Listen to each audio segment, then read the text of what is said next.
to एक चाय हमारे साथ sponsored by उत्तम चाय. Now, Lavlesh, you also repeat the same. हाँ, तो वेलकम बैक क्यों भाई? पहला एपिसोड किया हमने स्टार्ट अभी तो वेलकम गाइस. हमारा शो का नाम है एक चाय हमारे साथ और स्पॉन्सर है हमारे उत्तम chai in association with थॉटपल. So हमने जो शुरुआत जो मैंने की ना तो अरे साइलेंट करने पड़ेंगे फोन. अब तो ये तो भूल ही गए भाई. अपने फोन को साइलेंट कर लो सब लोग. अपने बच्चों को भी कर दो साइलेंट मोड में. फोन को, बच्चों को, गाड़ियों को, हॉर्न को, सबको साइलेंट कर दो. ठीक है. लेकिन हम कट नहीं करेंगे. कट कौन कर रहा है? कट नहीं करेंगे. दूसरा वाला फोन एक बार होगा. ये साइलेंट है. फोन साइलेंट कर दो. हाँ जी. So guys, हम लोग ये कंफ्यूजन में थे कि होस्ट कौन होगा, गेस्ट कौन होगा. तो हमने सोचा कि इस फर्स्ट एपिसोड को मिक्सिंग करते हैं. नहीं पता चलेगा आपको कि मैं गेस्ट हूँ या करण ठाकुर गेस्ट है. तो एक्चुअली में हमारे साथ आज जो आए हैं हमारे गेस्ट, ऑफ कोर्स हमारे जो गेस्ट है वो है करण ठाकुर. तालियां तालियां तालियां. हम दोनों ही पर कोई लोग है नहीं तो इसमें हम तालियों का पीछे बैकग्राउंड स्कोर डाल सकते हैं. हम्बल रिक्वेस्ट, क्योंकि एडिटिंग भी हम लोग ही करने वाले हैं. खुद ही हम छोड़ो सारी बातें नहीं बतानी. सारी बातें बताई, पर ये जो साउंड इफेक्ट तालियों का आया है ये बहुत हमने अपने दिल से डाला है. ये वही कॉपीराइट में आ जाए पर इसीलिए थोड़ा सोचना पड़ता है.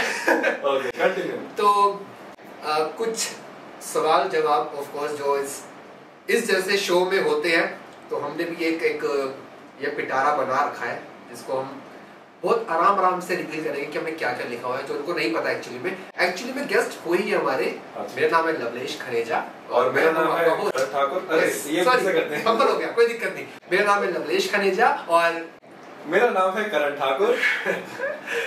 तो कुछ शुरुआत की जाए. मेरे क्वेश्चंस आंसर्स मतलब जो है मेरे क्वेश्चंस उसमें से स्टार्ट करें या फिर अपना पहले अपनी पिछली चीजें बताए ऑडियंस को कि हम कैसे मिले और हम कैसे जानते हैं. हम कैसे जानते हैं दूसरे को? Very very interesting question. 181 और 183 नंबर. 181 183 का खेल है. जिन लोगों को थोड़ा हिंदी में हाथ टाइट है 181 183 तो इनका जो फ्लैट नंबर है फ्लैट नहीं फ्लैट होता है वहाँ हाउस नंबर पूरा घर कोठी कोठी नंबर 181 कोठी नंबर 183. बीच में खाली एक घर है. तो हम दोनों पड़ोसी हैं और बचपन से एक दूसरे को जानते हैं. और तो और कई लोग बोलते हैं हमारी शक्लें भी बहुत मिलती है. हमारी दाढ़ी भाई वगैरह ही लगते हैं सारे. और ऊपर से है पंजाबी तो और तो और हम दोनों का पैशन भी ऑलमोस्ट सेम टाइम डेवलप हुआ एक्टिंग के लिए. सेम टाइम नहीं कहूँगा, सॉरी मैं ऑलमोस्ट नहीं मैं ये बात कट करूंगा क्योंकि मैं आपके बाद आपको देख के मैंने स्टार्ट किया था. सही बताऊं तो मैं ये नहीं कहूंगा कि हमने साथ में स्टार्ट किया. मैंने आपको देख के स्टार्ट किया था. अरे मैं कई इंटरव्यूज में बोल चुका हूँ यार मेरे इंस्पिरेशन किसी ने देखा हो मेरा इंटरव्यू पता नहीं तो इनका नाम मैंने जरूर लिया है और इनकी फोटो सब दिखाता हूँ मैं कि हाँ ये है जिनको देख के मैं आज मुंबई बैठा हूँ. ऑब्वियसली अपने पड़ोसियों को इंस्पायर नहीं किया लाइफ में कुछ करने के लिए और क्या किया? बहुत खेल लिया अभिषा में. और ये उस नीच का पापड़ा उसके बाद थोड़ा प्रोफेशन में घुसना पड़ता है ना बचपना छोड़ने के बाद. हाँ एग्जैक्टली.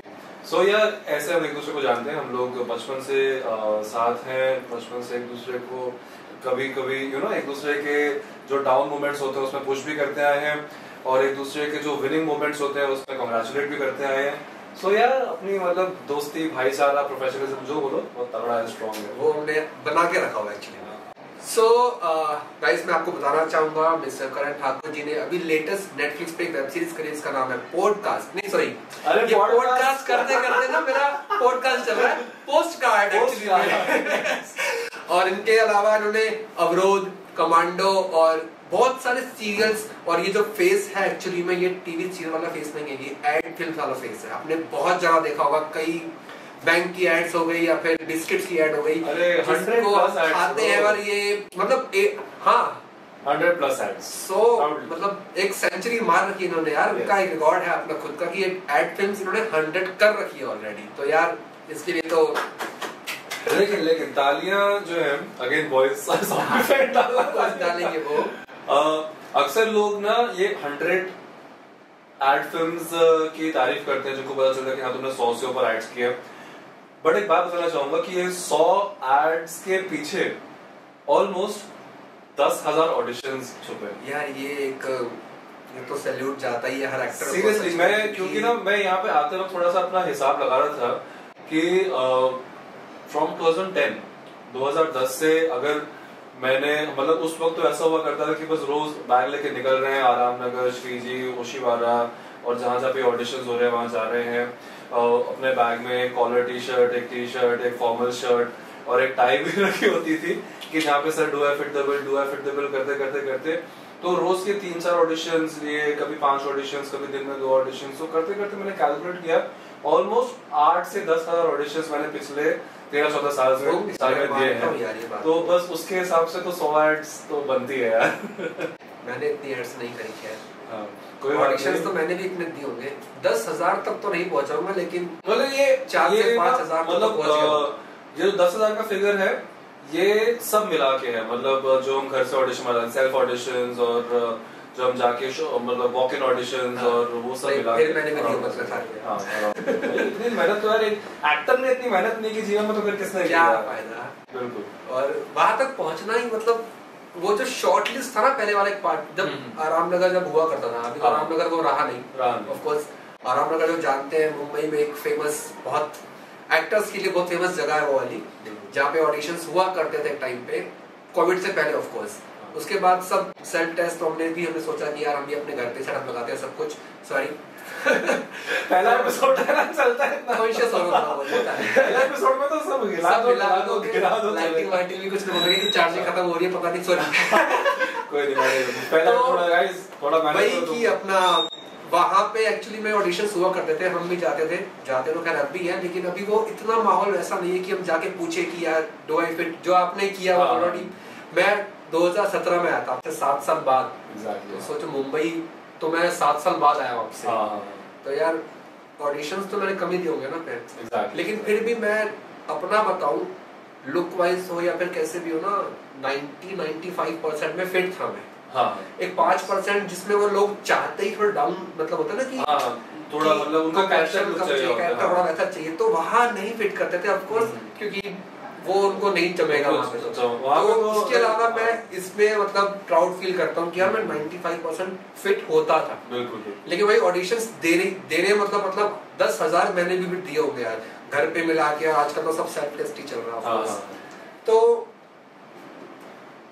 खत्म करते हैं इसको भी, आगे हम बढ़ते हैं। अपने इसको बहुत सारे लिखे हुए हैं यार, ये कब शुरू करेंगे? एडिटिंग में जितना छोटा करना हो कर लेना, वो तो हम काट लेंगे अपने आप में। वो लाइट वाइट जानी नहीं चाहिए, बस लाइट का बड़ा फंडा है क्योंकि सब चार्ज वाली गई है।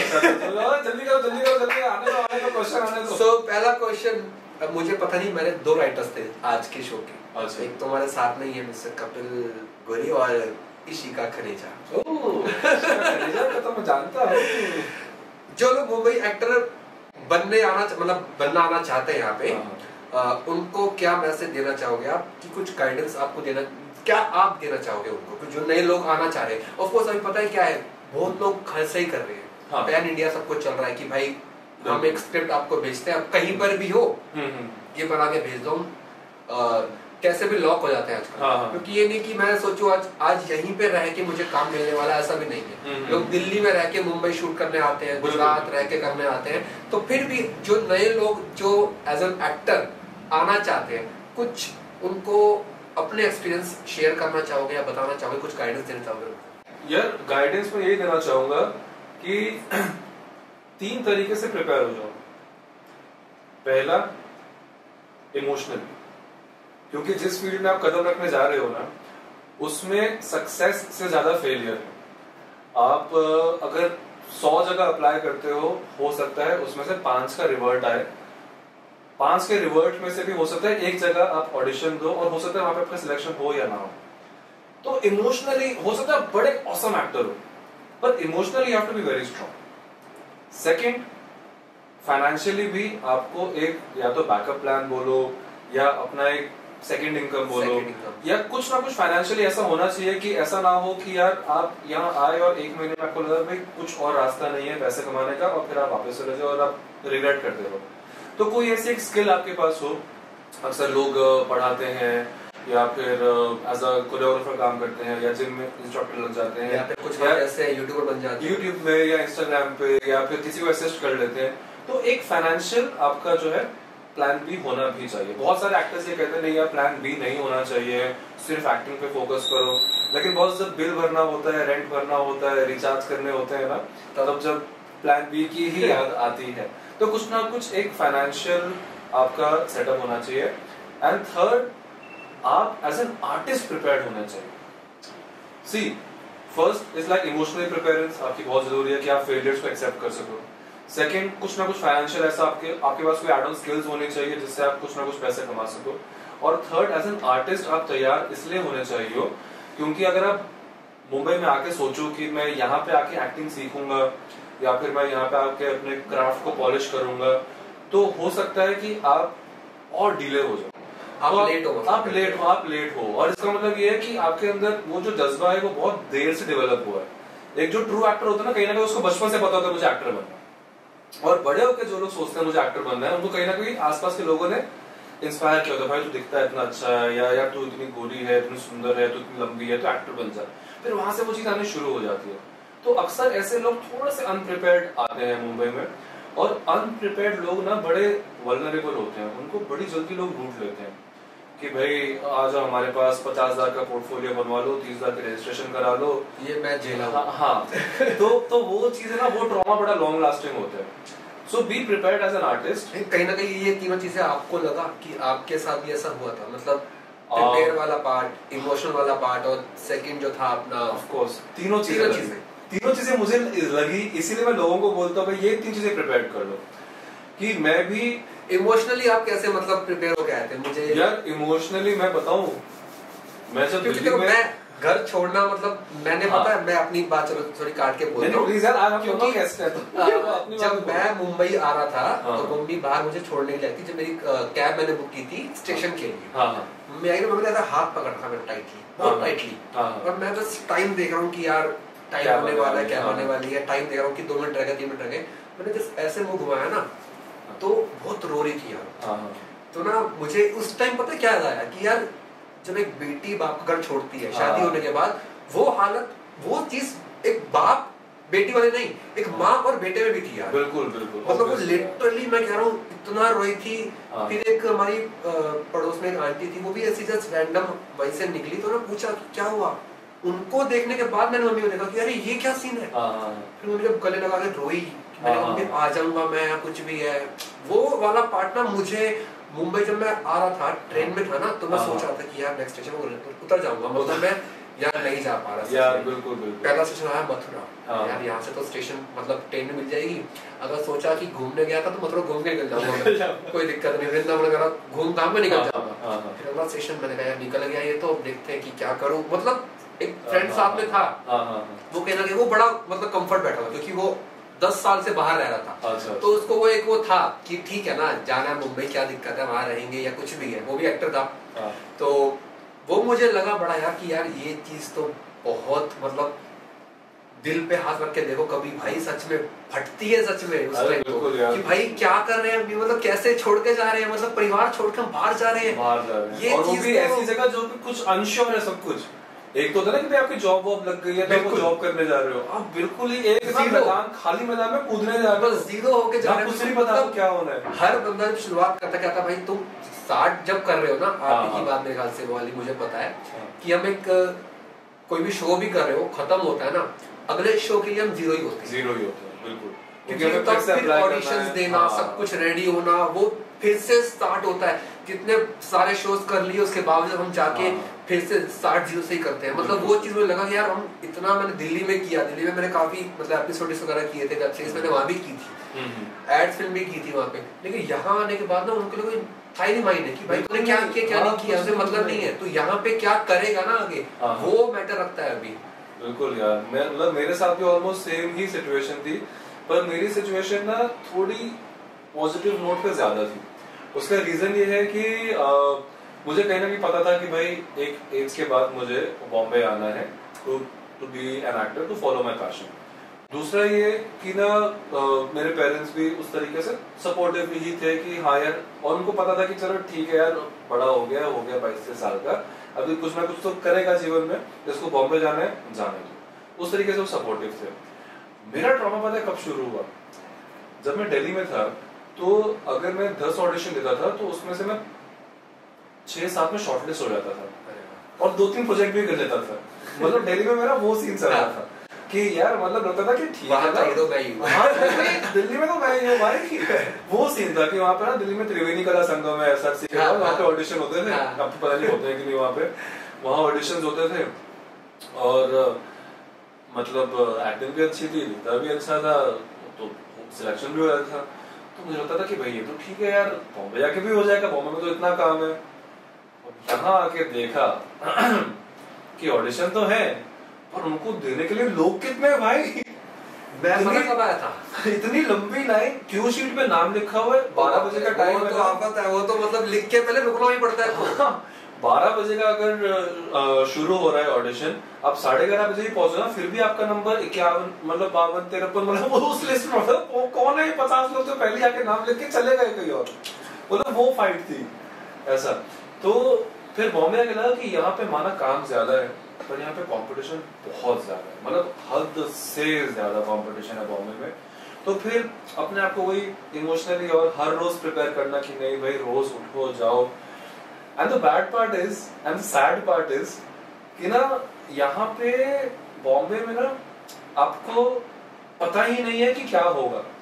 कुछ और प्रोफेशंस में आपको पता है ना भाई आपके आज एक 10,000 की जॉब लग गई है तो आपका इंक्रीमेंट अगला 6 महीने में 12-15 का हो जाएगा, या फिर आप एक प्रोफाइल स्विच करोगे या अपना रिज्यूमे अपडेट करोगे, वो कुछ आपको क्लियर होता है। यहाँ पे कुछ पता ही नहीं, पता चला जीवन भर ऑडिशंस देने में निकल गए या फिर काम ढूंढने में निकल गया। तो काफी क्लोज लोग हैं जो जा चुके वापस।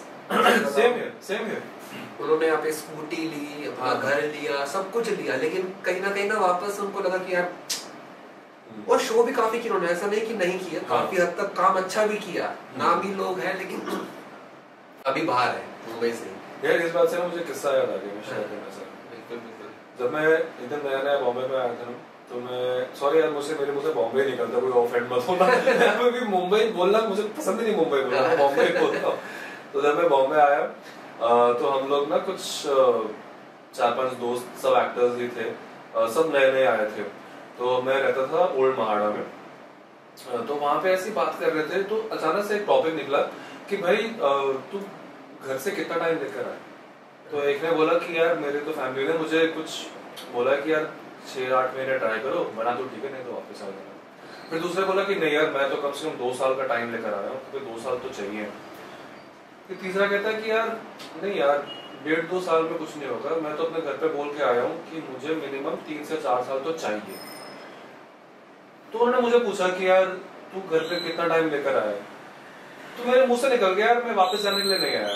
अच्छा, इतनी अच्छी लाइन में पीछे स्कूटी निकली है। कोई एडिट में ठीक कर लेना, सही कर लेंगे। अच्छा नहीं मैं फिर से बोल लेता हूं। अच्छा बिल्कुल। तो उन्होंने मुझसे पूछा कि यार तू कितना टाइम लेके आया घर से, तो मेरे मुंह से यार उसी टाइम निकल गया कि यार मैं वापस जाने के लिए नहीं आया। पता नहीं वो क्या इम्प्रॉम्प्टू चीज थी या क्या था, बट मतलब God has been very kind. तो अक्सर ज्यादातर वो जो फ्रेंड्स थे वो दूसरे प्रोफेशंस में चले गए या अपने घर लौट गए। बट हाँ मुझे लगता है कि यार इसमें ना थोड़ा ऊपर वाले का भी बहुत खेल होता है कि वो आपको कितना रोक के रखता है शहर में। यार जब आप फर्स्ट टाइम मुंबई से जब दिल्ली आए थे ना, तो मैं वहीं पे था। ओके। तो मैंने आपसे पूछा था कि वहाँ पर क्या चीजें मैंडेटरी मतलब रखनी चाहिए हमें, मतलब कि मुंबई पहुंचेंगे तो क्या क्या चीजें होनी चाहिए। तो आपने मुझे ऐसा कहा था 4 चीजें। तब की बात है। एक था HTLL, अरे याद हो तो पता नहीं मुझे। HTLL? हाँ मुझे खुद ही याद करना पड़ेगा। मैं बताता हूँ चलो। एक था हार्ड वर्क, अच्छा, H से, हाँ T टैलेंट, लक और लिंक। ये 4 चीजें मुझे आपने याद बताई थी हम जब अपनी गली के बाहर घूमते थे। तो वो मुझे याद आ गया। वो 4 चीजें, ये एब्रिविएशन मैं भूल गया था HTLL, लेकिन हाँ ये मैं हर किसी को बोलता था, हार्ड वर्क, टैलेंट, लक और लिंक। तो ये मैंने शॉर्ट फॉर्म कर दिया उसका कि HTLL। शॉर्ट फॉर्म इसलिए किया है मुझे याद दिला रहा है, भाई मैंने तो नहीं था, मतलब पूरे वर्ड बोले थे। टाइम हमने कहा था कि यार ये तो सही है, मतलब याद कैसे रखे कि ये 4 चीजें हैं। तो हमने उस टाइम शॉर्ट फॉर्म बनाई थी उसकी HTLL, डबल L आखिरी में कर दो। HTTP हम नहीं करते थे, HTML तो कंप्यूटर में HTML था वो, और HTTP करके हम जब वेबसाइट लगाते तो आता है, तो उसमें था कि HT लगा दीजिए, ठीक है, ये हमारा अपना हो जाएगा। कि वो चीजें अभी भी मैं रखता हूँ अपने पास, ये 4 चीजें सच में है। अभी तक कहीं ना हार्डवर्क वाला काम, लक वाला काम, लिंक वाला पार्ट ना हमेशा अटकता है मेरा, पता नहीं क्यों। उसका रीजन ये होता है कि ये भी चीजें बड़ी इनहेरेंट होती है। आप कहीं बैठोगे ना, आप ऐसे लोग देखोगे जो फट सबसे दोस्ती कर लेंगे। हाँ, सबके ना गुड बुक्स में आ जाएंगे, स्वीटली बात कर लेंगे। टाइप 2 के लोग वो होते हैं कि जो उनको पता है कि यार ये पर्सन ना मेरे काम आ सकता है, या ये क्रिएटिव हेड है, या ये प्रोड्यूसर है, ये डायरेक्टर है, तो उससे बात करने में ना अपने आप वो हिचकिचाहट आ जाती है। उनको लगेगा कि अगर मैं इससे अच्छे से बात करूं या इससे मैं दोस्ती कर लूं तो ये ना सोचे कि मैं अपने स्वार्थ के लिए काम के लिए कर रहा हूं। हाँ, तो वो हिचकिचाहट आ जाती है। अदरवाइज आप किसी से भी अच्छे दोस्त हो सकते हो, और दुनिया में कोई ऐसा नहीं है कि आप जिससे बात करो वो आपकी बात समझे ना या सुने ना, जब तक उसकी मर्जी ना हो। लेकिन आपकी अगर किसी से एनर्जी मैच कर रही है तो लिंक बनाने में कोई बुराई नहीं है। लोग बोलते हैं ना कि यार पार्टीज में जाओ, नेटवर्किंग करो, सोशलाइजिंग करो, सही बोलते हैं। उससे क्या होता है कि एक तो आपके यार कभी बुरे वक्त में कोई काम आ जाए, एक वो चीज हो जाती है। दूसरा, को लोग जानते हैं ना, तो कभी कोई कास्टिंग चल रही हो, कभी कोई किसी प्रोडक्शन हाउस में बैठा हो, कोई डायरेक्टर के साथ बैठा हो, तो कहीं ना कहीं आपका नाम याद आ जाता है कि हाँ यार उसको बुला लो। So it's a good thing. लोग बोलते हैं कि नहीं यार पार्टीज में जाने से कुछ नहीं होता, but if you are with the right kind of people, भले आप पार्टी में ना जाओ, उनके साथ टपरी पे चाय पी लो, वो भी नेटवर्किंग है। तो कहीं ना कहीं मेरे में वो पार्ट जो 2 आप कह रहे हो वो कमी है, इसलिए वो होता होगा, क्योंकि यार मैं इतना पार्टी करता नहीं हूँ, बोलता नहीं हूँ, तो निकलना पड़ा कि पार्टी में अगर ना भी जा रहे पार्टी नहीं, मतलब जैसे यार अभी चाहे अपने कैफे ही क्यों ना हो गया, आराम नगर ही क्यों ना हो गया, वहाँ भी 4 लोग बैठे होंगे, अगर मैं उनसे पूछने में क्या जा रहा, मना ही करेगा ना जैसा। अभी की बात करूं, जैसे मैंने कई गेस्ट अभी इनवाइट करने हैं, मैं ऐसी बात कर रहा था कि यार उनसे कैसे बात करूं कि आएंगे नहीं आएंगे। उसने कहा यार तू पूछ तो सही है। सही, एग्जैक्टली। हाँ, ना तो हमारे पास है ही, पता है कि नहीं आएंगे, ठीक है, क्या पता वो हाँ ही कर दे। पता है ये चीज मैंने भी बहुत ऑफ लेटली डेवलप करी कि लोगों से सोशलाइज करना, बात करना, फेस्टिव विशेस भेज देना, कभी रैंडम कुछ मैसेज कर देना। तो क्योंकि मन में हमेशा आपको पता है क्या लगता है, जो मैंने सेकंड चीज बोली कि यार आपको लगता है कि मैं इससे बात करूंगा ना तो ये सोचेगा कि यार मैं अपने स्वार्थ के लिए बात कर रहा हूँ। हालांकि वो चीज है सबको पता है कि वो होनी ही है, वो उसको भी पता है, लेकिन यू नेवर नो, वो पर्सन हमारा बहुत अच्छा दोस्त बन जाएगा। और एक बात बताओ, हमारे स्पॉन्सर ब्रो तो नहीं मान जाएगी कि चाय पे शो है, मैं पानी पीता जा रहा हूँ। नहीं, उसकी कोई दिक्कत नहीं। अच्छा गाइस, ये पानी है, नीट है, कुछ ऐसा मत समझना। हमारे जो स्पॉन्सर है वो उत्तम चाय ही है। मैं खाली अपना ना थोड़ा पैलेट क्लेंजर होती है एक चीज कि भाई चाय पीने से पहले थोड़ा सा गला वाला साफ कर लो, इसलिए पानी पी रहा हूं। चाय पिएंगे स्पॉन्सर साहब, पक्का पिएंगे, पानी में मत जाओ। So any dumb thing you did in auditions? Dumb thing? हाँ. Yes. ये तो भाई पूछना बनता है क्या? यार पता है एक बार एक ऑडिशन चल रहा था आराम नगर पार्ट 2 में ही, स्टूडियो 99 में था शायद वो ऑडिशन। तो जो ऑडिशन ले रहा था बंदा, आई डोंट नो वो किस ट्रिप में था, क्या था, किसी बात का वो पर्सनल ग्रज था, कुछ ऑफेंड था किसी बात से, खुद किसी बात से खफा था। तो ना वो 3, 4, 5, 6 लोगों को एक साथ समझा रहा था कि इस ऑडिशन में क्या करना है। तो उसने समझाने लगा कि यार इसमें ऐसा करना, आपको यहाँ से चल के आना है और फिर आप आके बैठ जाना है, ठीक है। तो मैंने उसको कुछ क्वेश्चन पूछ लिया कि सर राइट से चल के आऊँ कि लेफ्ट से चल के आऊँ। अच्छा, मुझे क्यूरियोसिटी थी, मैंने पूछ लिया। उसने मुझे बोला कि don't ask me stupid question. मैंने कहा यार ये तो इतना स्टूपिड क्वेश्चन भी नहीं था ना, मैं तो खाली इतना ही पूछा कि भाई मैं आपका कैमरा यहाँ लगा है, ठीक है, तो मैं राइट से चल के आऊँ कि लेफ्ट से चल के आऊँ। बहुत ही सिंपल सा सवाल है कि भाई मुझे देखना है ना कि आप किसी और एक्टर को ला रहे हो नहीं ला रहे हो क्या। तो मुझे गुस्सा आ गया। तो मैंने ऑडिशन बोल दिया, excuse me, how can you से लाइक दिस? तुम खुद एक्टर बनने आए हो, फ्रस्ट्रेट हो गए, एक्टर बने नहीं, कास्टिंग कर रहे हो और मुझको अपना गुस्सा निकाल रहे हो। वो और भड़क गया, हाउ डेयर यू से लाइक दैट, ये वो। फिर बात थोड़ी और गर्मा गर्मी पे हो गई। तो फिर मैंने बोला कि ठीक है बेटा, मैं बताता हूँ। और मैं ना दिल्ली में होता तो चल बाहर मिलते हैं आजा। मैंने तो अभी भी उसको सोचा मैं बाहर मिलता हूँ, पर मैं बाहर बुलाऊंगा किसको? मैं तो बॉम्बे में हूँ, दिल्ली में तो फिर भी कॉल कर रहा है, बस मैं बोलता चल देखो बाहर मिलते हैं। तो मैंने कुछ नहीं किया, मैं ना उसके ऐसे ट्राइपॉड को धक्का मार के भाग गया। अरे बाप रे। फिर मैं सोचा यार पता नहीं कैमरा में टूट गया होगा, लेकिन मेरे को उस टाइम लगा कि यार कितनी बचकानी हरकत थी। तो मैंने खुद, हालांकि वो डब क्वेश्चन नहीं था लेफ्ट से आओ कि राइट से आओ, फिर उस पे मैंने उससे आर्गुमेंट भी कर ली। फिर मैंने उसको थोड़ा धक्का वक्का मार के भाग भी आया वहां से। और हाँ, भागते भागते ना मैं क्यू शीट लेके आ गया। अरे बाप रे। फोन नंबर लिखा हुआ था। तो ये चीज मैंने वो बंदा वापस मिला कभी आपको सेम कभी ऑडिशन के लिए कुछ भी? यार उसके बाद मैंने अगले 2 हफ्ते तक ऑडिशन नहीं दिए, डर के मारे कि कोई वो दिख ना जाए। फिर हाँ, शायद वो मेरी शक्ल भूल गया, मैं उसकी शक्ल भूल गया, समथिंग लाइक दैट। पर हाँ, ये मैंने हमेशा, मुझे रहता है कि यार मैं इतना इमेच्योर कैसे बिहेव कर लिया ऑडिशन में, वो भी कि, और पता नहीं वो ना एक होता ना कभी कभी आप अपना टेम्पर खो देते हो।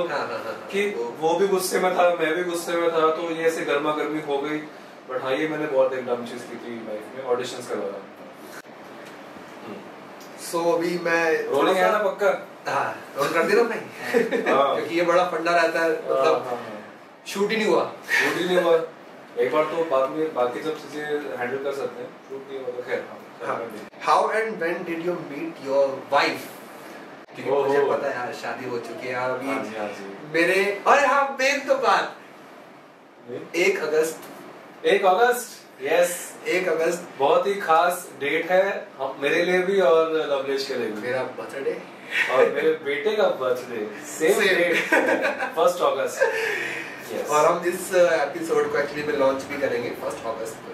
वाह, दोनों के लिए बड़ी बात। वाह वाह वाह, ईशन का बर्थडे गिफ्ट, पापा का पॉडकास्ट। वाह वाह वाह। तो हाँ, हाउ एंड व्हेन, ये मैं ईशन को बोलूंगा, how I met your mother. ये एपिसोड देख ले। अच्छा यार, हमारी ना स्टोरी बड़ी विचित्र है। वो ऐसे कि वी वर फैमिली फ्रेंड्स। अरे वाह। हाँ, तो हमारी फैमिलीज एक दूसरे को जानती थी।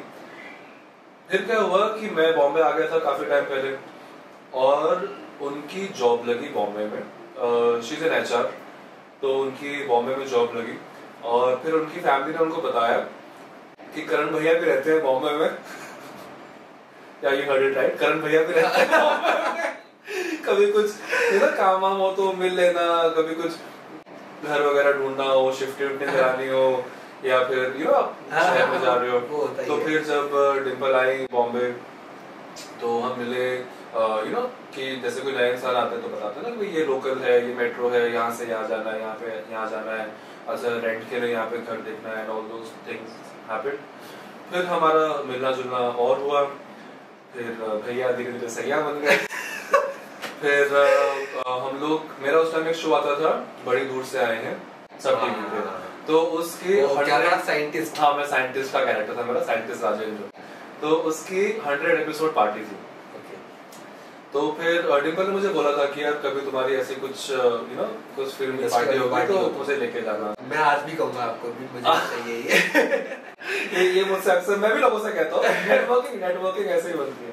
तो फिर हम लोग उस पार्टी में गए, बड़े दूर से आए हैं कि 100 एपिसोड पार्टी थी।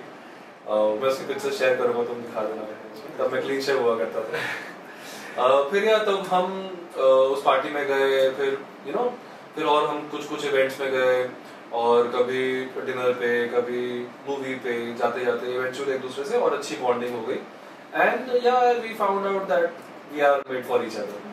फिर बस घर पे बात की और चट मंगनी पट ब्याह तो नहीं, पर हाँ इवेंचुअली धीरे धीरे होते सो शादी भी हो गई। मैं थोड़ा वो था मायूस क्योंकि मैं शादी पे नहीं आया था। हाँ, मैं बॉम्बे था उस टाइम। आई नो, कोई नहीं, तेरी शादी में मैं भी नहीं आऊंगा, इक्वल हो जाएगा हिसाब। So yeah, that's how I met your mother. ये एपिसोड जब तुम बड़ा होके देखोगे तो तुम्हें अच्छा लगेगा। अच्छा, जैसे आप कहते हो ये प्लान बी सबका होता है, तो कुछ आपका प्लान बी? Of course यार, प्लान बी है भी, और वो इम्प्लीमेंट भी हो रहा है अच्छे से। तो ये प्लान बी का फंडा ना मुझे कोविड के टाइम पे रियलाइज हुआ। कोविड से पहले ना काम एकदम स्मूथ था।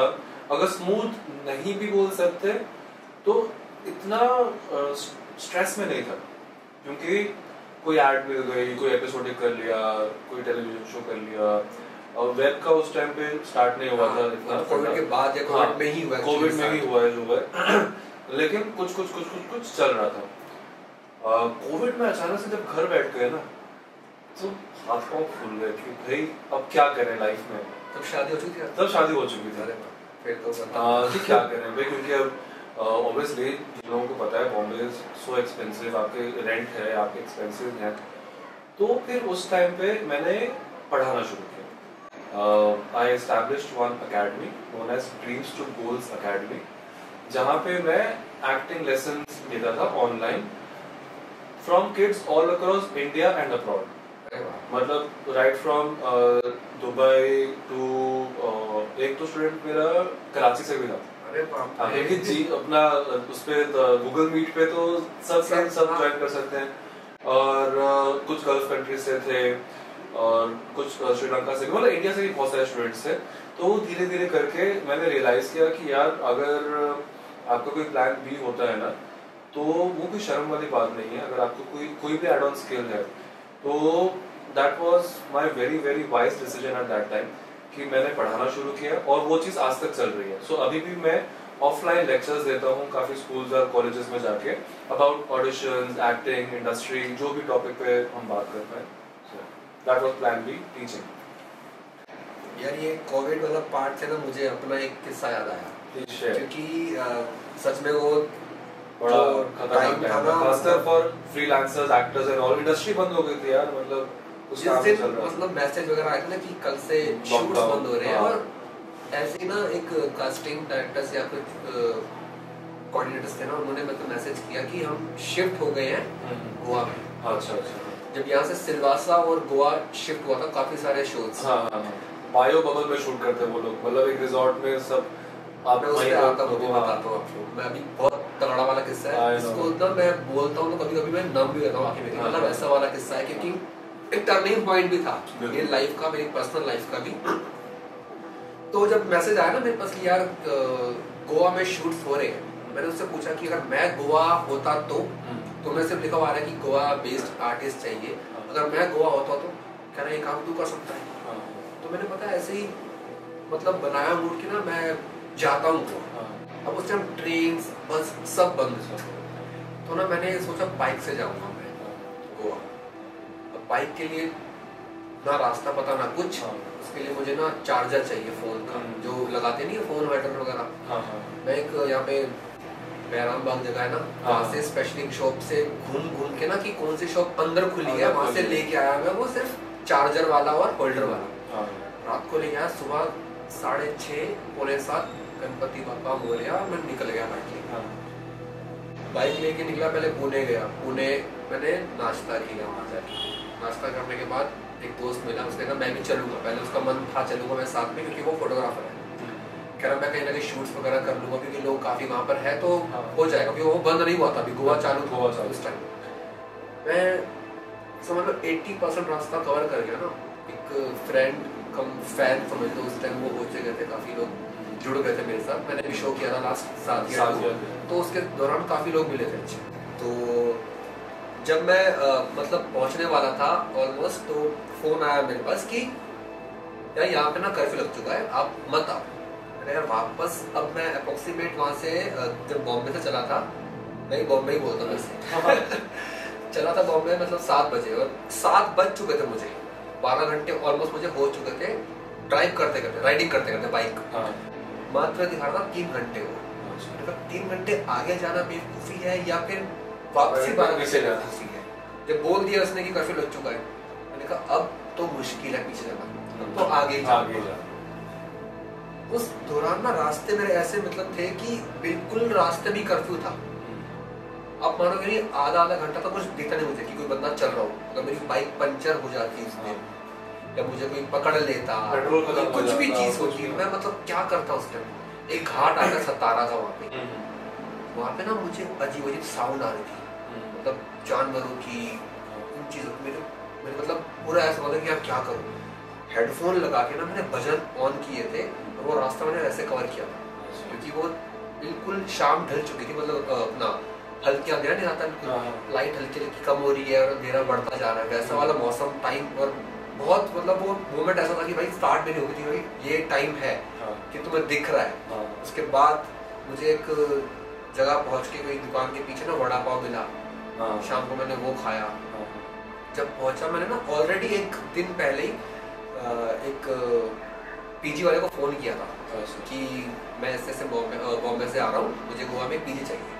उसने कहा ठीक है आपका ये रेंट है, ऐसे आप कल आ जाओ, मैं इतने बजे पहुँचूंगा। मैं वहाँ पहुँचा तो उसने कहा कि हाँ आप रेंट दे दो मुझे अभी, और ये आपका रूम है, ये ऐसे। जब घुसा ना तो पहला वाला रूम बिल्कुल वो बना हुआ बार, लड़का एक ही था। मतलब यहाँ बॉटल्स, पूरा खाना फैला पड़ा हुआ है, चिकन खा रहा था मस्त ये वो, और टीवी ऑन है, अच्छा सा पूरा नाच गा रहा है। यार ये क्या है? मैं कहा रहना था, कह रहा सर वो या तो वो रूम है या तो ये रूम है, कहीं भी रहना।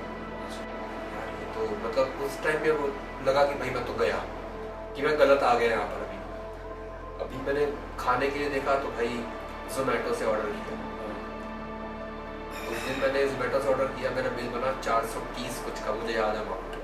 सिर्फ एक सब्जी और एक रोटी मंगाई थी मैंने, तो इतना महंगा पड़ा। मैंने उससे वैसे पूछा कि यार मतलब कितना कमा लेते हो इसमें जोमेटो में? तो उसने मुझे बोला कि यार 4 घंटे 5 घंटे काम करता हूँ, 600-700 मुझे बच जाता है। सही है। अब वो बात कहीं ना कहीं दिमाग में रह गई थी। सेकंड डे जब उठा मैं, तो मैं पहले भागा कि वहां से निकलता हूँ, मैं कुछ और ढूंढता हूँ जगह। उन्हें बोल के गया कि मैं एटीएम से पैसे निकाल के लेके आ रहा हूँ। वहां से मैं निकला, ऑलमोस्ट सब जगह कर्फ्यू लग चुका था, बस बाइक थोड़ी बहुत चल रही थी, दिख रही थी। तो मैं बोला उसको मैं कि भाई ऐसे ऐसे मेरे को रूम चाहिए। तो एक नेरुल करके जगह है, वहाँ पे जाके एक शॉप थी, नॉर्मल शॉप जो होती है किराने की शॉप, उनके पास गया। मैंने उससे पूछा कि दीदी मैं ना ऐसे ऐसे हूँ, फंस गया हूँ, एक रूम चाहिए मुझे कुछ 1 महीने के लिए सिर्फ।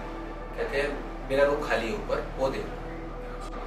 चलो एकदम से रैंडमली पूछा मैंने, उन्होंने बोल दिया कि हाँ ये रूम मेरा खाली है, मेरा जो मतलब टेनेंट था वो चला गया 2 महीने के लिए बिकॉज ऑफ कॉमेडी। तो अभी कब आएगा पता नहीं, मेरा खाली है, देख लो। अब उसमें बेड ये वो मतलब सिलेंडर सब कुछ मिल रहा मुझे।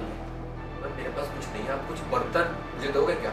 सब कुछ करने के बाद उन्होंने कहा कि हाँ सिलेंडर तक का रेट, बिजली का रेट सब मिला के उन्होंने मुझसे पैसे लिए। मैंने ट्रांसफर किया हाथों हाथ उनको, और वापस उस पीजी में गया, अपना बैग उठाया कि मेरी जॉब लग गई है। अच्छा। उसको बोल के मैं भागा आ गया। भाई कुछ नहीं पता कि वो कहाँ गया कहाँ नहीं गया, भूल गया उसको मैं। वहाँ पे आके रुकना स्टार्ट किया। सेकंड डे से बिल्कुल हो रहा था कि आज का दिन ही है जो 7 बजे तक खुला हुआ है। आप ये प्रिंट आउट, वहाँ का रूल है कि प्रिंट आउट लेके जाओ और फोटो वगैरह पे पूरा स्टैम्प लगवा के लाओ। पुलिस स्टेशन से जाके आपको फोटो चाहिए, उसमें कुछ था ही नहीं ऐसा कि मैं मेरे पास ना फोटो ना कुछ। फोटो खिंचवाई, निकलवाया, प्रिंट आउट निकाला, साइन करवाए, चौकी गया, सब कुछ गया। उनको एक पेपर दिया, कोई आपको पकड़ता है कि आप कहाँ रहते हो, कुछ है तो आप दिखा सकते हो कि आपका ये है। उस रात को जब मैं फर्स्ट डे था मेरा उस घर में, रात को ऐसे बैठे बैठे 2:30 बज गए। एक रात पहले की बात मुझे याद आ रही उस जोमेटो वाले की, यार यहाँ पे तो कल से ही लग गया है कर्फ्यू, तो मेरा काम कैसे होगा? जो काम करने के लिए मैं आया हूँ, तो शूट्स कह रहे बंद हो रहे बिल्कुल ही, ऐसा हो गया। मैंने क्या किया, जोमेटो राइडर वाली ऐप इंस्टॉल करी। इंस्टॉल करती मैं देखा कि यार एक फीस मांग रहे हैं, फीस पे कर दी। यार कुछ एग्जाम देना है आपको इसका, ये आपको एग्जाम मतलब 45 मिनट्स लगेंगे। आपको साथ के साथ वो बताएंगे भी, उसके MCQs नहीं आते, 4 में से एक साइन टिक मार्क करना, वो आएंगे। आपको ये इतने राउंड क्लियर करने हैं, तो आप एज अ राइडर हमारे साथ एलिजिबल हो जाओगे प्रॉपर। आप मैंने शुरू किया वो, रात को करते करते 3:30 पौने 4 बज गए थे। आया कि ओके, अब आया कि आपको ये एड्रेस दिया गया है, आप इस एड्रेस से जाके अपनी टी-शर्ट्स और जो बैग होता है उनका वो ले लो। और मैं सेकंड डे को पंजिम में कोई मारुति करके वो था कार्गो, उसके पास वो रखते थे अपना स्टॉक। वहाँ गया, अपना पैन कार्ड दिखाया, लिया, और 3 बजे के आसपास मैं अपने काम पे पहुँच गया, मतलब ऐसा डिलीवरी बॉय। जोमेटो की टी-शर्ट वगैरह डाल के मैं उनसे पूछ रहा हूँ लोगों से, भाई कि कैसे इसको ऑन करना है, जो बाकी लोग थे वहाँ पे कैसे लेते हैं। मैंने ऑन तो कर दिया, मैं दोबारा कर दिया। अरे सर आपने ये भी कर दिया, ये तो होता है कि आपने पिक कर लिया है, अब तो पहुंचे ही नहीं वहाँ तक, तो दिक्कत है। कह रहे पैसे काट लेंगे, ये कर लेगा वो कर लेगा, आपने तो पिक कर लिया यहाँ से, अब अगला टाइम तो दिखाएगा पहुँचाने का आपके, ये ड्रॉप का टाइम होता है। करते करते ना थोड़ा बहुत हुआ, 6-7 दिन 8 दिन मैंने वो काम किया, मतलब एज अ जोमेटो। किसी को नहीं पता, घर में नहीं पता, उनके हिसाब से मैं गोवा घूम रहा हूँ, परेशान हूँ या कुछ भी, उन्हें पता नहीं कैसा है। और एज अ डिलीवरी पार्टनर ना हम बाइक राइड कर सकते थे पूरी गोवा में, क्योंकि टी शर्ट थी हमारे लिए उस टाइम वो थी। तो कहीं भी जा रहे रोक टोक नहीं है, सर्टिफिकेट था हमारे पास कि जा सकते। भाई उसमें घूमा, चाहे सुबह भी हो शाम को भी, वही पहन के निकल गया अपना कि भाई मैं डिलीवरी कर रहा हूँ ऐसे ऐसे। अपना 7-8 दिन होने के बाद 9वां दिन एक रिजॉर्ट में ही एक ऑर्डर देने गया था। वहाँ पहुंचा तो कुछ लोग ना रिसेप्शन में बैठे थे, ऐसी बात कर रहे थे कि तेरी गाड़ी रात को वहाँ लगेगी, जो बॉम्बे के लोग नहीं करते प्रोडक्शन वाले ऐसे बात कर रहे हैं। मैंने पूछा बंदे से, मैंने कहा सर ये क्या शूटिंग वाले लोग हैं क्या? कहता हाँ। इस टाइम ना ऐसा हो गया कि भैया अगला ऑर्डर आ रहा है मेरे पास, वो पिक करने के लिए, उठाओ उठाओ वरना ये हो जाएगा वो हो जाएगा। इस चीज करा गया अभी, इसे रखा साइड में। मैंने कहा सर आगे शूटिंग सब नो, किसने कहा आपको ये वो? सर मैं ऐसे ऐसे मुंबई से आया हूँ, आर्टिस्ट हूँ और फंस गया था, तो मैंने ये डिलीवरी पार्टनर का एक ऐप इंस्टॉल करके मैं अभी काम कर रहा हूँ ऐसा ऐसा, क्योंकि सर्वाइव वाला पार्ट है, प्लस वापसी भी जाऊँ तो क्या करूँगा अभी जाके, वहाँ भी कुछ काम नहीं है। अब 1 मंथ का मैंने किराया ऑलरेडी यहाँ पर दे चुका हूँ, मतलब मैं तो यहीं पे काम करता हूँ। कुछ देखा जाए तो इतना भी बुलाता है, इधर आओ सर की प्रोफाइल लो, प्रोफाइल डालो, कंफर्म होगा कि हाँ ये वही लोग, कोई प्रोफाइल मंगवा के ग्रुप में डाल रहे हैं, मतलब है वही। अब 2-4 दिन बाद उनको फोन आया, मैं वापसी बॉम्बे से, मतलब बॉम्बे आ चुका था। अच्छा। छोड़ छाड़ के वापस आ गया था, ये वर्कआउट नहीं हो रहा, कुछ नहीं हो रहा यार, छोड़ो यार क्या कर सकते हैं, पैसे खराब गए, 1000 रुपए खराब कर दिए जाने के आने के किराया के। मैंने फिर भी ना जो मेरे वो थे ना ऑनर थे ना, उनको बोल के आया था कि एक की मेरे पास ही है, एक की आपको देके जा रहा हूँ, वो अगर आया तो मैं यूज कर लूंगा, नहीं आया तो आप की से खोलना, तो लॉक फेंकना, अपना लॉक लगा लेना। ठीक है।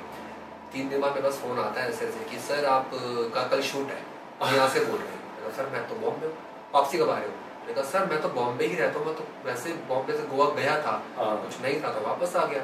कहते अरे यार मैं तो लॉक करा दिया आपको। भाई ऐसा कौन बंदा है, क्या है क्या नहीं। सेकंड डे फिर फोन आता है कि सर आप कल आ सकते हो? मैंने कहा हाँ आ सकता हूँ।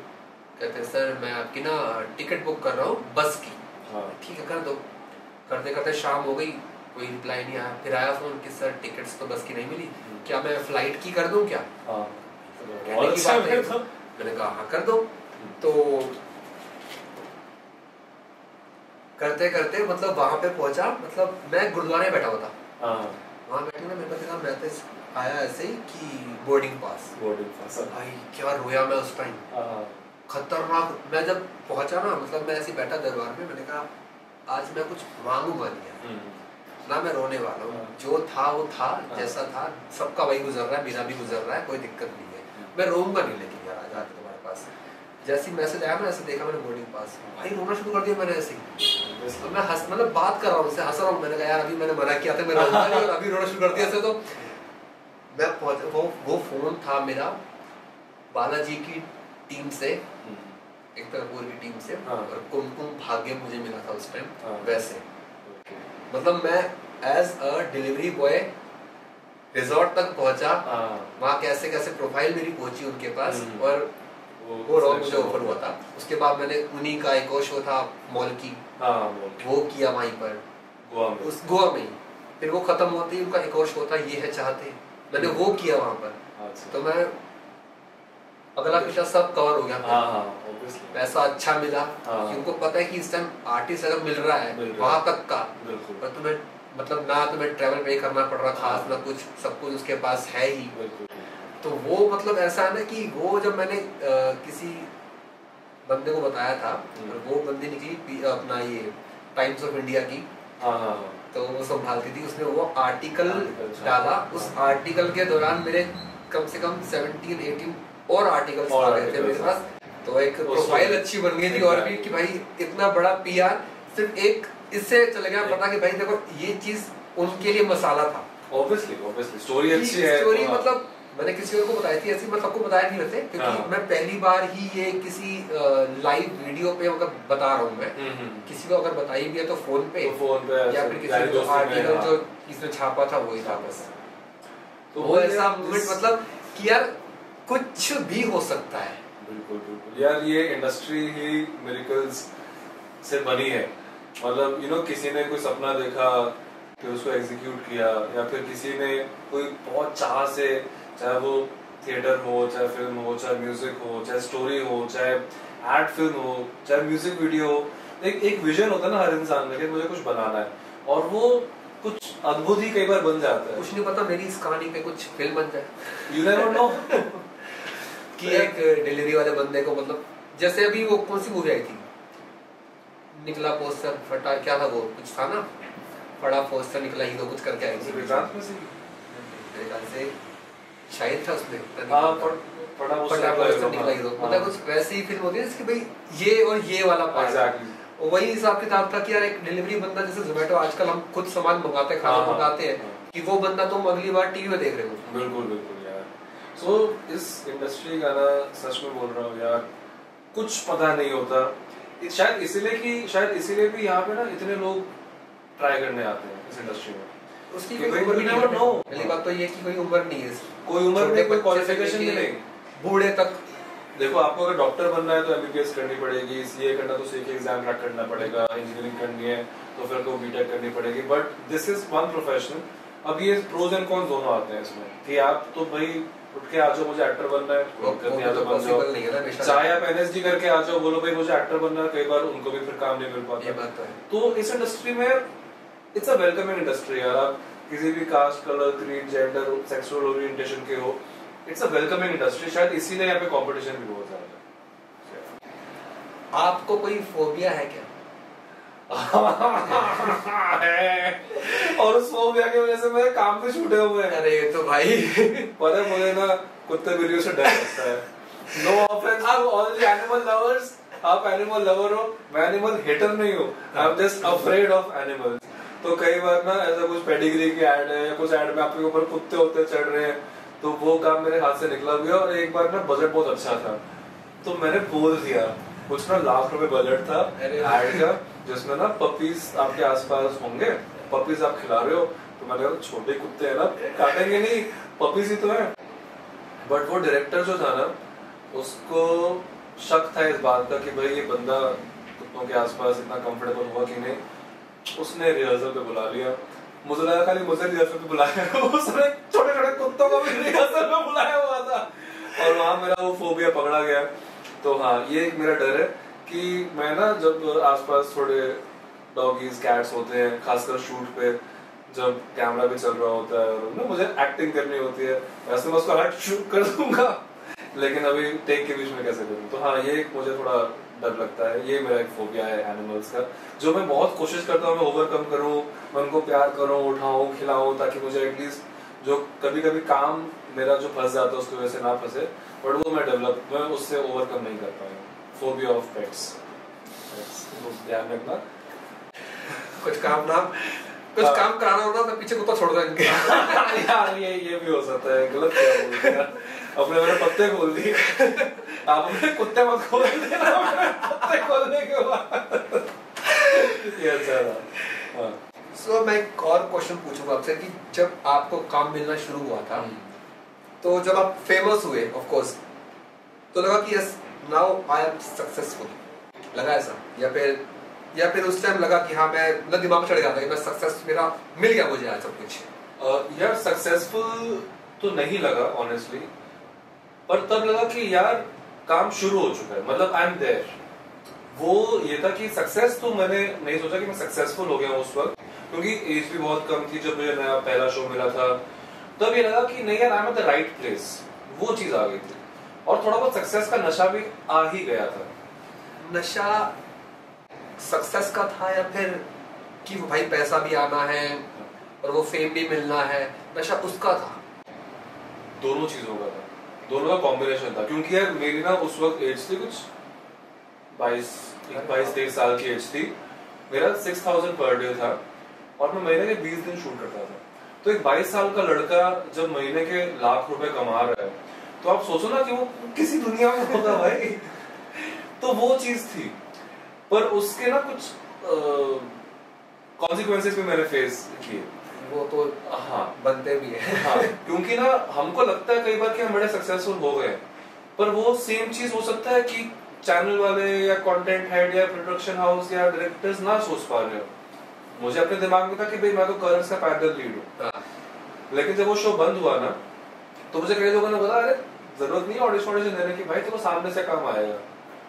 मैं 6 महीने तो बैठा रहा घर पे कि सामने से काम आएगा, लेकिन फिर तो बड़ा रियलिटी चेक आया कि भाई शो बंद हो गया, सामने से काम नहीं आ रहा है कोई, आप बैग उठाओ फिर भागो, निकलना ही पड़ेगा। एग्जैक्टली वही बात वगैरह जो मैंने पहले की थी, मतलब स्टार्ट फ्रॉम स्क्रैच, जीरो, बिल्कुल बिल्कुल करनी पड़ेगी। कि मतलब यार इतना बड़ा शो करने के बाद, अच्छा खासा मतलब रोल करने के बाद हम वेट करते हैं एक्चुअली में कि भाई एक मिल गया उसको बाकी मिलते रहेंगे बाद में, ऐसा नहीं है। लेकिन ऐसा कुछ नहीं है, एफर्ट्स मारने पड़ेंगे, एफर्ट्स बाद आपके लगने वाले हैं। वो तो हमेशा आपको बैग पहन के, अभी क्या वो टाइम खत्म हो गया बैग पहन के निकलने वाला, बट स्टिल आपको प्रोफाइल वगैरह सबको सेट करनी होती है। एक चीज मुझे याद आई कि ना आजकल बड़ा फंडा चल रहा है कास्टिंग वालों के साथ, ऐड हो गए बीच में एजेंसीज वगैरह, क्या पहले थी क्या उस टाइम, मतलब जब आप नए आए थे? नहीं यार, एजेंसीज नहीं, ये एजेंसीज पिछले 4-5 सालों से ही आई है। कोऑर्डिनेटर्स वगैरह तो काफी आ चुके हैं। कोऑर्डिनेटर्स थे, अच्छा, एजेंसीज नहीं,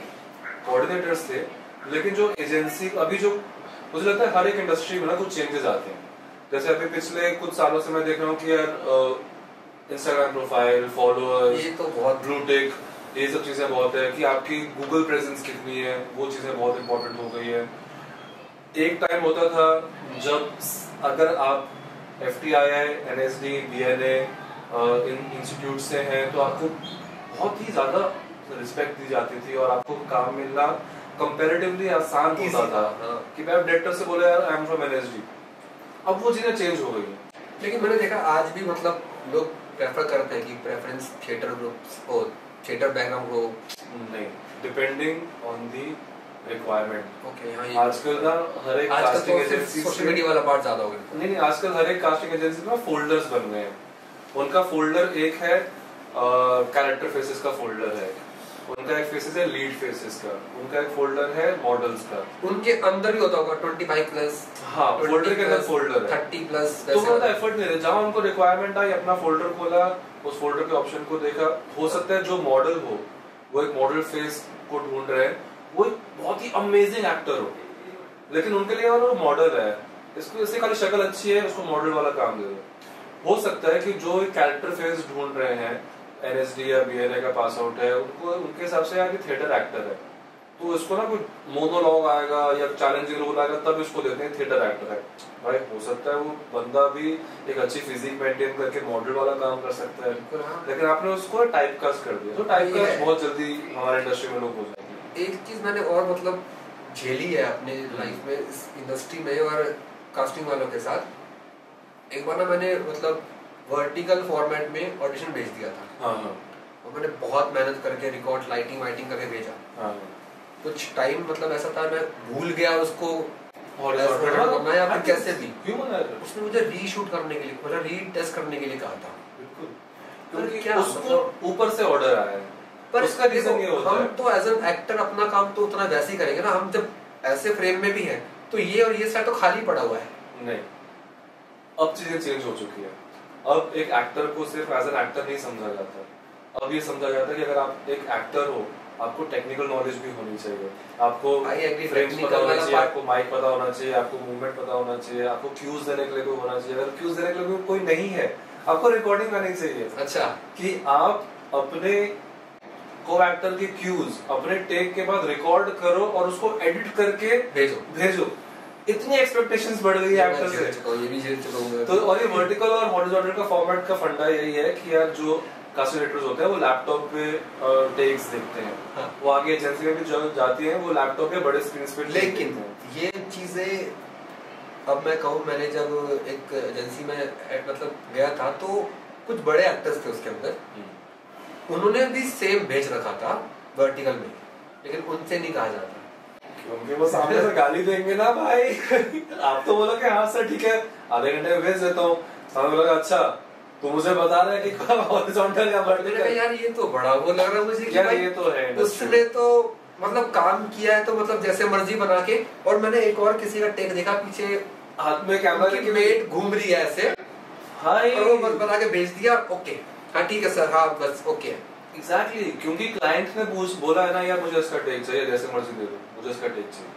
See, this is there in the industry, आप उससे एस्केप नहीं कर सकते हो। मैं एक बार ना एक वर्कआउट कर रहा था फ्रेंड्स के बीच में, तो कुछ ऐसे बात हुई, यही आप जो बात बोल रहे हो कि यार किसी नोन फेस ने ऐसा भेज दिया, तो उसने मुझे बड़ा, एक फ्रेंड ने बोला कि यार मैंने तो ऑडिशन दिया था, उन्होंने किसी नोन फेस को ले लिया। मैं पता क्या बोला, तो भाई बनो नोन फेस, तुम भी बनो ना। जो नोन फेस तुम बोल रहे हो वो तो ऐसा नहीं कि पैदा होते स्टार बन के, उसने भी ऑडिशंस दिए होंगे, उसने मेहनत की होगी अपने क्राफ्ट पे, अपने काम पे, अपने ओवरऑल अपने परफॉर्मेंस पे काम किया होगा, तो आज जाके वो पर्सन नोन फेस है। आप भी मेहनत करो, आप भी नोन फेस बनो, एज सिंपल एज दैट। क्योंकि अगर हम क्रिप करने जाएंगे ना, अगर हम ये सोचना है कि भाई खामियां निकालने जाएंगे कि यार मेरे कॉन्टैक्ट्स नहीं, मेरे पास पैसे नहीं, मेरी शक्ल ऐसी, मेरी हाइट ऐसी, मेरे बाल ऐसे, मेरा रंग ऐसा, मेरा डिक्शन ऐसा, मेरा प्रोनाउंसिएशन ऐसा, मेरा इंस्टाग्राम पे रीच नहीं है, ये वो, तो हर इंसान अपने अंदर 100 खामियां ढूंढ लेगा। पर आप अपने अंदर बस एक जज्बा रखो ना कि भाई मैं एक्टर हूँ और कुछ नहीं चाहिए, नथिंग एल्स। उसी जज्बे को कायम रखो, उसी पे जो है लगा दो अपना पूरा कुछ, सब कुछ लगा दो उस पे कि भाई मैं एक्टर हूँ। अब सब चीजें सेकेंडरी, मेरा इंस्टाग्राम सेकेंडरी, मेरे पैसे सेकेंडरी, मेरी जो नेटवर्किंग सेकेंडरी, ये मेरा एक प्राइमरी चीज है। अब मैं बाकी चीजें मेहनत करता रहूंगा उन चीजों, एज सिंपल एज दैट। ये मैं भी अब इस पे ध्यान दूंगा। एग्जैक्टली, हम खामियां ढूंढने हैं तो बहुत खामियां यार। नहीं, नॉन फेस वाले बात जो आपने कही ना, सच में ऐसा है कि नॉन फेस वाले पार्ट पे तो मैं खुद ध्यान दूंगा कि यार हम खुद बोलते कि उसको ले लिया, नॉन फेस को ले लिया, व्हाई नॉट मी, हम भी बनते हैं ना नॉन फेस, करो मेहनत, बनो नॉन फेस। ठीक है भाई, ये शो को चला दो यार, फिर हम भी बन जाएंगे नॉन फेस। हां, सेमी नॉन से नॉन हो जाएंगे, बिल्कुल नॉन से फेमस हो जाएंगे। चलो एक लास्ट बट नॉट लीस्ट, एक लास्ट क्वेश्चन पूछता हूं आपसे। Do you feel about retirement? नहीं यार, मुझे नहीं हो रही, क्योंकि ये इंडस्ट्री ऐसी नहीं है कि हम सोचे कि जितना रिटायरमेंट होगा उतना अच्छा हो जाएगा। एग्जैक्टली, उतना कंपटीशन कम हो जाएगा कि भाई अच्छा हाँ यार, क्योंकि वक्त के साथ, टाइम के साथ, एज के साथ एक्सपीरियंस बढ़ेगा, आपका प्रोफाइल बढ़ेगा, आप जितना काम करते रहोगे उतना आपका नॉलेज बढ़ती रहेगी और कंपटीशन कम होता रहेगा वक्त के साथ, मुझे ऐसा लगता है। क्योंकि जो 20 से 30 का एज ग्रुप है बहुत कंपटीशन होता है, बट आई हैव रियलाइज जब मैं 30 से 40 के एज ग्रुप में आया, 30 से 35 बोल देता हूँ, 40 में 30 से 35 के एज ग्रुप में आया, तब मुझे लगा कि कंपटीशन कंपैरेटिवली जो 20 से 30 वाला कंपटीशन था ना, उससे कम है। एंड आई बिलीव हो सकता है कि 50 से 55, 55 से 60 और कम हो जाएगा। वो है एक्चुअली। उसके साथ तुम रिटायरमेंट का यार सोचा नहीं कि एक्टिंग या फिर मैं रहूंगा तो क्रिएटिव लाइन में, acting, direction, production, writing, voice over, dubbing, modelling रहना, वो है ना, ए दिल है मुश्किल जीना, यहाँ हंस के जरा बस के, ये बॉम्बे में मेरी जात है। रहना यही है, काम यही करना है, और इसी इंडस्ट्री के क्रिएटिविटी के इर्द गिर्द ही रिटायरमेंट भी अगर उसको मान लो तो मान सकते हो, बट आउट ऑफ वर्क नहीं होना कभी जीवन में। चलो बढ़िया है। तो your first fan moment? My first fan moment embarrassing वाला कि अच्छा पॉजिटिव वाला? देखो जो आपको अच्छा लगे बताने। ठीक है, दोनों पूछना चाहूंगा इसमें, क्योंकि हमेशा एक की तरफ से नहीं होता ना कि भाई। हाँ, तो फर्स्ट फैन मोमेंट तो आई रिमेम्बर मेरा एक शो, जब मेरा पहला शो था भाग्य विधाता, कलर्स पे जो शो आता था, उसमें मेरा बहुत ही अच्छा कैरेक्टर था, बड़ा रंगीला टाइप का जो कैरेक्टर था, नाच गाने वाला, फनी वाला कैरेक्टर था, बहुत अच्छा, दबंग वाला ये। हाँ, मोदी बना पे डांस किया था और दबंग पे, और बहुत बहुत पॉपुलर हुआ था वो कैरेक्टर मासेस में। तो मैं जब इन्फिनिटी मॉल अंधेरी वाला, तब मराठ वाला बना नहीं था।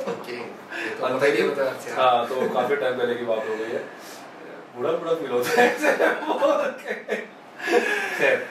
तो इन्फिनिटी मॉल में मैं ना जो एलिवेटर से वहां से ऊपर चढ़ रहा था, और मैंने ऐसे सोचा कि यार पता नहीं मेरे को, मैं काम तो अच्छा कर रहा हूँ, कलर्स पे आ रहा हूँ, लोग पहचान नहीं रहे या हो सकता है पहचान रहे हो, और जैसे को आई मीन बॉम्बे, वो भी अंधेरी में जहाँ पे कितने एक्टर्स घूमते रहते हैं, तो इसलिए शायद पहचान रहे होंगे लेकिन पूछ नहीं रहे होंगे।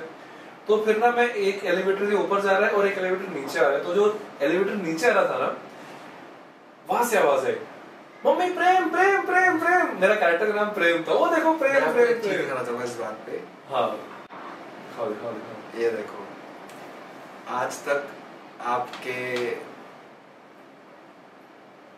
अच्छा प्रेम, आज तक उस दिन से, मतलब जब भागना आप शो करते थे तब से वो नाम लिखा मैंने, प्रेम भैया। प्रेम भैया, अरे वाह यार, मैंने कभी चेंज नहीं किया, करण लिखा ही नहीं कभी मैंने उसके ऊपर। ओ यार, ये तो ये हुआ ना असली फैन मोमेंट। ये है भाई, ये है मेरा रियल फैन मोमेंट कि मेरा जो कैरेक्टर मैंने किया था, आज तक तुमने उस नाम से मेरा नंबर सेव किया हुआ है। हाँ, तो जब एस्केलेटर से मैं ऊपर जा रहा था और इस एस्केलेटर से कुछ लोग नीचे आ रहे थे, उन्होंने रिकॉग्नाइज किया, वहां से दूर से चिल्ला के बोला, तो तब मुझे लगा कि हाँ यार ये एक अच्छी वाली फीलिंग आई है।